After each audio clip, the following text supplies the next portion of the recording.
आदिवासी वसतिगृहातील विद्यार्थी आक्रमक झालेले आहेत। प्रकल्प अधिकाऱ्यांच्या कार्यालयामध्ये धडक मारण्यात आली। आश्वासनानंतर आंदोलन मागे घेण्यात आलं।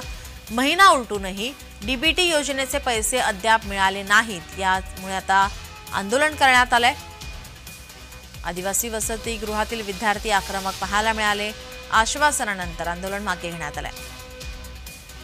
कारण की डीबीटी ना 2017 पासून जशी लागू आहे तशीच चालू आहे। तिच्यामध्ये महागाईनुसार काहीच वाढ होत नाही। ही महागाई दरवर्षी वाढते तरी देखील या डीबीटी मध्ये वाढ होत नाही।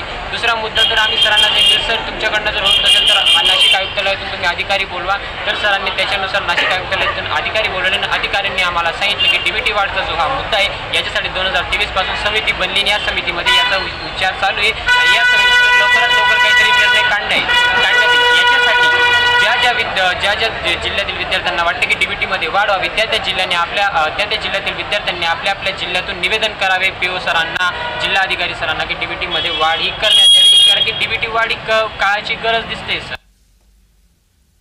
हे आमची मागणी आहे की आमची डीबीटी टाईमवर यावी। आमचे हे म्हणणे आमची डीबीटी जी आहे की आमच्या खात्यात 7 दिवसा अगोदर आमच्या खात्यात यावी।